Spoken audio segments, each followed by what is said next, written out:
G24. Una mirada analítica a la actualidad informativa. Informativo G24. www.canalg24.tv.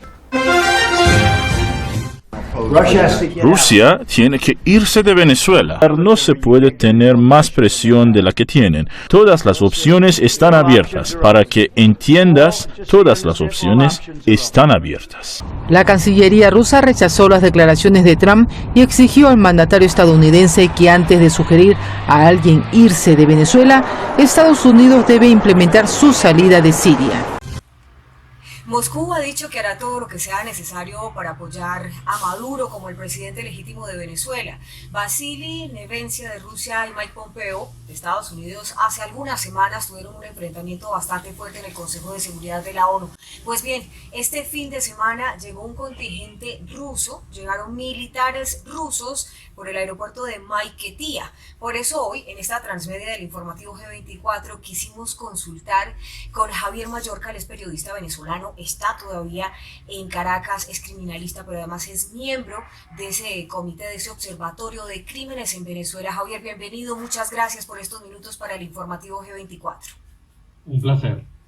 Javier, frente a este contingente que denuncian que llega el domingo a Venezuela, 2 aviones con cerca de 100 militares rusos, ¿quiénes podrían ser? ¿Quién es ese personal estratégico que llega a territorio venezolano?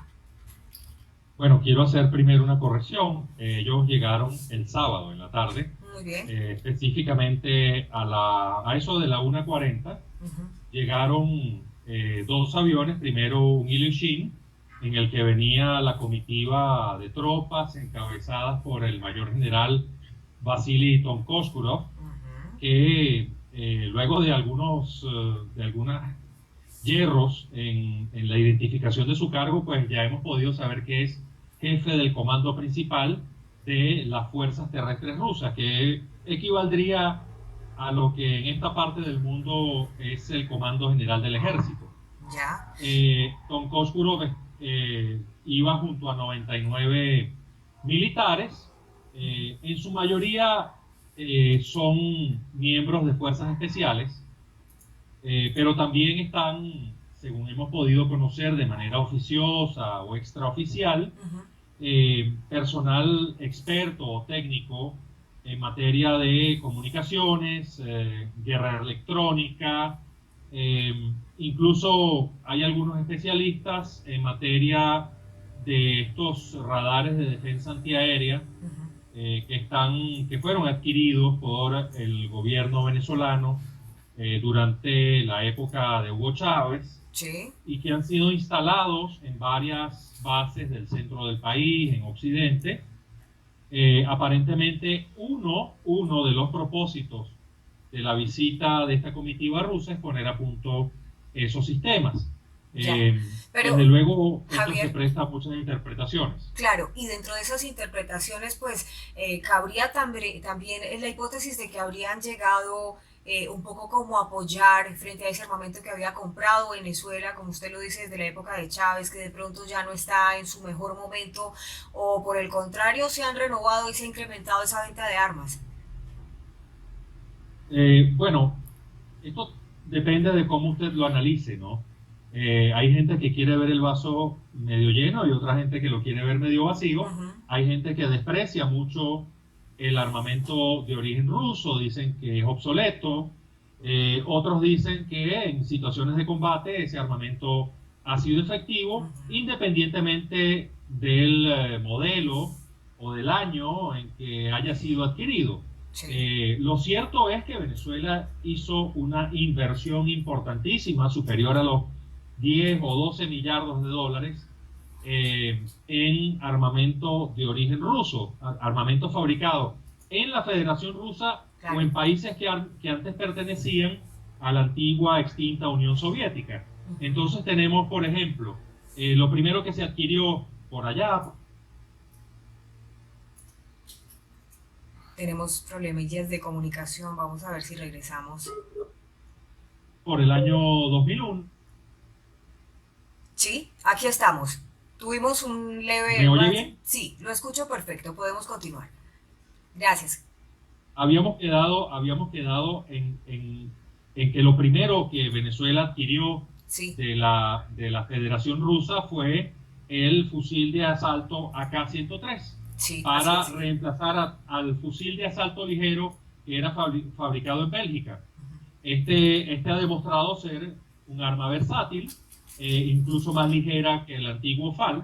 Claro. Luego se fueron adquiriendo tanques ligeros, tanques pesados, sistemas de defensa antiaérea, empezando por el E-Glass, y después se fueron al sistema Pechora, que tiene un alcance medio de unos 40 kilómetros, y luego este S-300, que es, digamos, el centro de la defensa antiaérea venezolana en este momento, con un alcance, de acuerdo con los expertos, de unos 200 kilómetros, de manera que puede estar tierra adentro y, sin embargo, en determinadas circunstancias defender los espacios incluso marítimos de Venezuela. En fin, todo esto se ha adquirido, pero muchos de esos sistemas no están a punto. Y es quizá eso lo que justifica la presencia de este contingente ruso en Venezuela. Pero hay que hacer una advertencia con respecto a eso. Quien le habla ha cubierto fuente militar, Sí, señor. desde antes del año 2000, y salvo la operación de salvamento que se hizo en 1999 en virtud del deslave que hubo en el estado Vargas. Allí hubo una fuerza multinacional encabezada por Estados Unidos, pero también participaron otros países. Salvo en esa oportunidad, nunca se había visto en Venezuela una llegada de tanto personal militar en un solo vuelo, de una sola vez. Precisamente, Javier, si me disculpa, pues yo quisiera preguntarle frente a esto, esta delegación rusa cuando llega, ¿quiénes los reciben? ¿Quiénes están en Maiquetía esperándolos? Ese es un detalle interesante. Estaba la vicealmirante Mariani Mata Quijada, que ella es, por decirlo así, directora de la Oficina de Integración, Asuntos Internacionales del Ministerio de la Defensa, o sea, un cargo más bien protocolar, pero también estaba el general de división Edgar Alfonso Colina, un oficial del ejército que en este momento ocupa una oficina dentro del Comando Estratégico Operacional de la Fuerza Armada, que se encarga de coordinar todas las actividades de las fuerzas de acciones especiales de cada uno de los componentes. Sí. E incluso, de acuerdo con cierta doctrina que corre dentro del Ministerio de la Defensa, en una situación de conflicto, este general también coordinaría las acciones de la Fuerza de Acciones Especiales, valga la redundancia, Sí. de la Policía Nacional.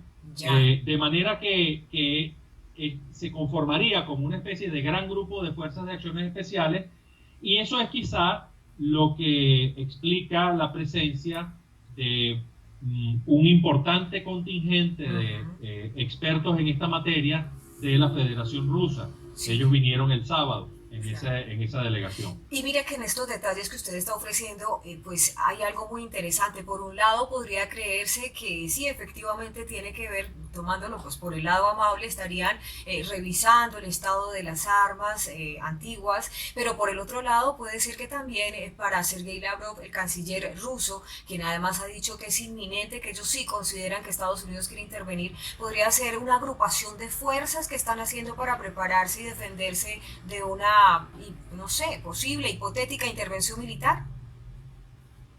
Es posible, desde luego que es posible. Llama la atención lo ostensivo de esta llegada. Se pudo haber calculado una llegada, incluso la misma rampa presidencial, sí, con el mismo protocolo, pero en horas de la madrugada, de manera que no fuese tan abierta esta presencia militar rusa. En la madrugada pues disminuye el flujo de personas y claro, incluso uno hubiese encontrado mayor dificultad para grabar con teléfonos celulares. Sí. La llegada tanto del Ilyushin como del carguero Antonov 124, que llegó 10 minutos después. O sea, puede ser también una estrategia disuasiva para utilizarla mediáticamente. Es muy probable, es muy probable. A ver, esta información no fue divulgada en rueda de prensa, ¿no? No, quien le habla se enteró, sí, señor, básicamente por contactos, ¿no? Que hay del trabajo con una fuente.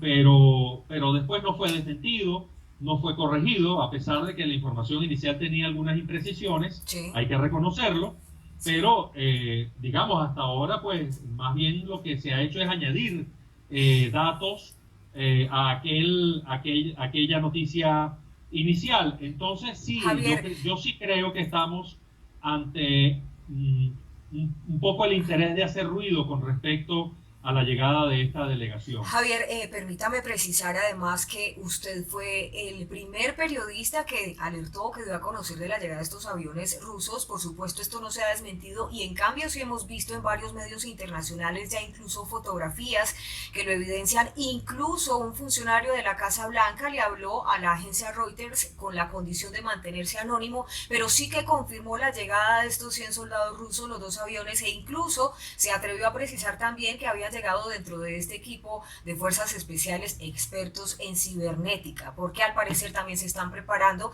porque usted sabe que las guerras hoy en día son asimétricas y tienen temor de ser atacados cibernéticamente. Frente a esto, ¿qué otras reacciones se han conocido dentro del país? Bueno, ese punto es importante. Llama la atención que el día de ayer se reuniera la Asamblea Nacional, cuyo presidente, como usted sabe, Sí. es el diputado Juan Guaidó, que ha sido reconocido como presidente interino de Venezuela por más de 50 países y que cuenta con el respaldo abierto de Estados Unidos. Ya habían transcurrido más de 48 horas desde que se conocía esta noticia.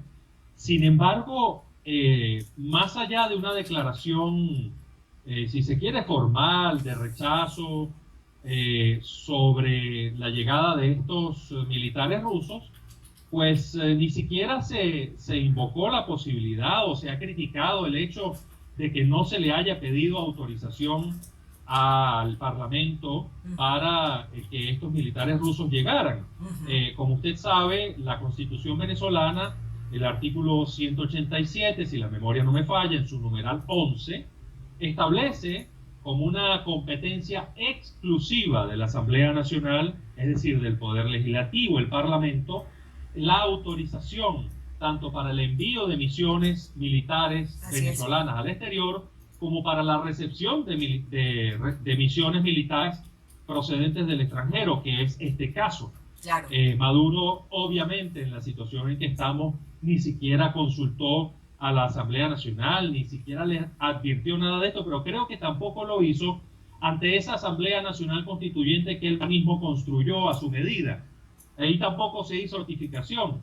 En fin, hay una serie de elementos aquí que hacen pensar en que estamos ante una situación bastante arbitraria y que podría derivar en los próximos días hacia derroteros indeseados.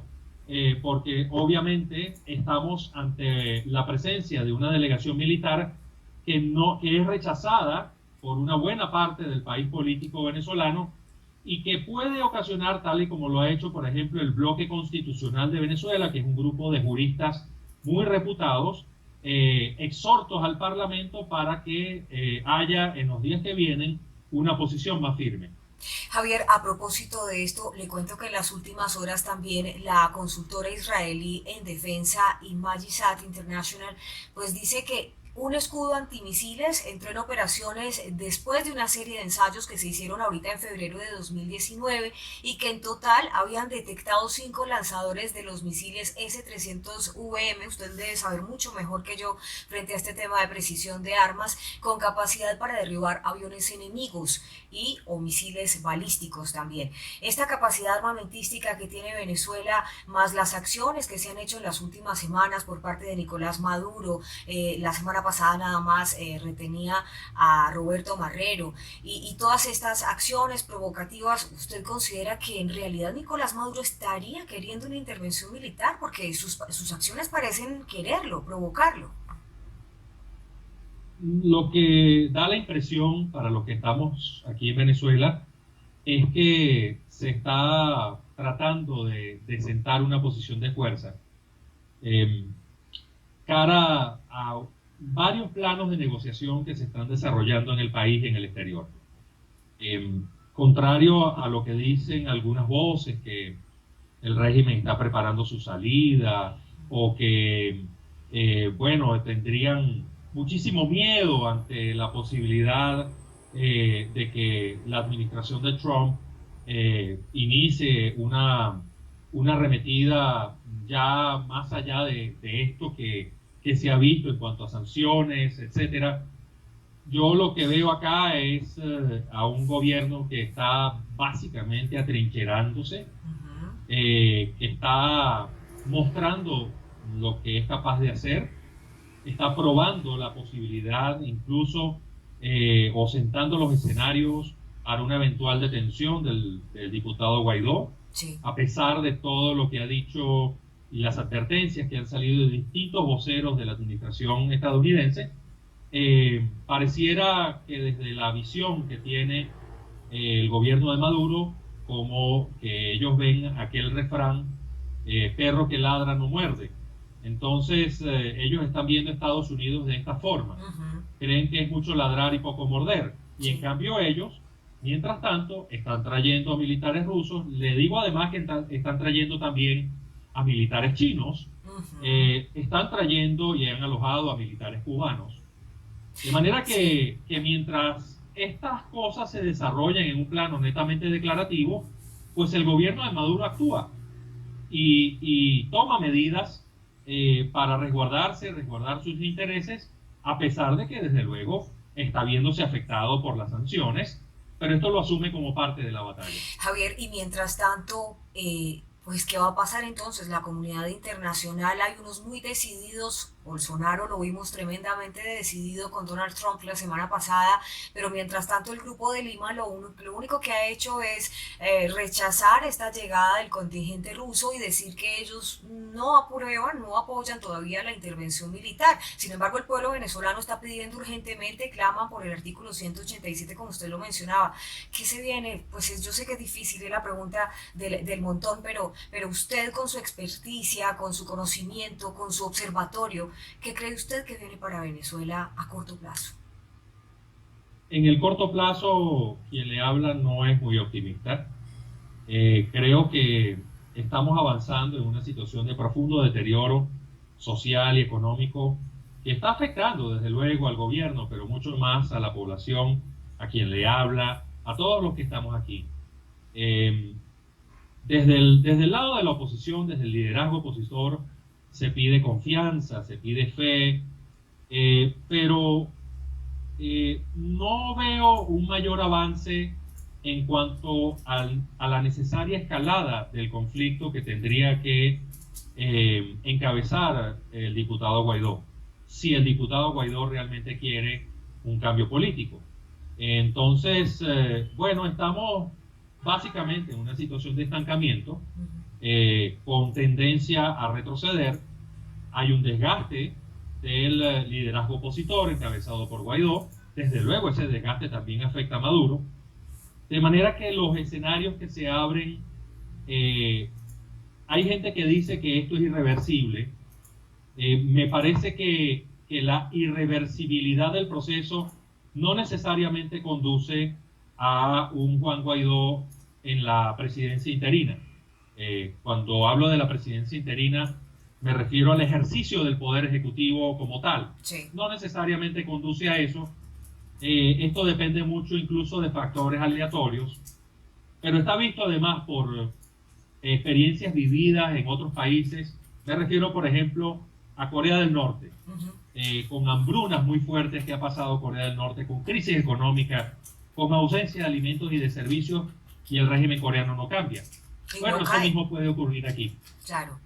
Bueno, Donald Trump lo vimos muy cercano también a Corea del Norte. ¿Cree usted que Donald Trump está buscando más aliados? Porque pareciera, Javier, que la percepción que se tiene es que se están buscando más aliados porque los que hay no son suficientes. Porque mientras, como le digo, el Grupo de Lima dice nosotros no apoyamos la intervención, están decididos Estados Unidos y Brasil. Pero vimos en las últimas semanas también a Donald Trump muy cercano a Corea del Norte. ¿Cree usted que podría estar buscando aliados en otras partes del mundo para tratar de intervenir Venezuela? Bueno, yo no creo que en este momento el tema Venezuela sea tratado en conversaciones con representantes de Corea del Norte, pero sí se ha tratado con representantes de Rusia. Sabemos, por ejemplo, de la visita que hizo Elliot Abrams recientemente a Moscú. Él habló con representantes del gobierno de Putin sobre el asunto Venezuela. Y bueno, pocos días después viene esta comitiva rusa de militares a Venezuela. Entonces, pareciera que esas conversaciones como que no están teniendo mucho efecto, ¿no? Pronto quizá Estados Unidos quede solo, o con algunos aliados de esos fuertes que siempre han estado en las iniciativas internacionales de Estados Unidos. Está claro que en la última reunión del Grupo de Lima se le dijo a Mike Pence que la solución militar no está sobre la mesa, a pesar de que ellos digan que eso sigue siendo una opción. Me refiero a Estados Unidos, sí. Pero creo que el costo percibido de una solución militar para Venezuela es todavía muy alto. De manera que eso por lo pronto no se va a dar. Hay algunos actos preparatorios, efectivamente. Hay algunos, hemos sabido de algún tipo de inspección que se ha hecho en los posibles teatros de operaciones. Sí. Pero esas son acciones que tienen que hacerse porque sí, porque es necesario desde el punto de vista de la doctrina militar. Pero eso no necesariamente indica que habría una intervención mañana, en una semana o en un mes. Sin embargo, en las de últimas manera horas... que estamos en medio de una gran incertidumbre. Claro, sin embargo, en las últimas horas Mike Pompeo llama a Sergei Lavrov, esto fue confirmado precisamente desde la Casa Blanca, diciéndole que no se iban a quedar de brazos cruzados mientras llegaba este contingente ruso a territorio venezolano. Hay que esperar, como usted lo dice, y sabemos que para el pueblo venezolano es muy difícil. Desde afuera, de verdad que los admiramos en nuestro ejercicio periodístico. Para nosotros, ustedes son unos héroes, son unos valientes que siguen allá informando desde el propio Venezuela, enfrentados a un régimen que ha cometido tantos atropellos, que censura tanto la libertad de prensa. Mis respetos para usted, Javier. Le agradezco mucho estos minutos que nos dio para el informativo G24, porque fue, como le digo, y se lo digo a toda nuestra comunidad, el primer periodista que alertó sobre la llegada de este contingente ruso. Gracias, y con toda la fe del mundo, esto algún día ha de terminar. Un placer de su orden. G24. Una mirada analítica a la actualidad informativa. Informativo G24. www.canalg24.tv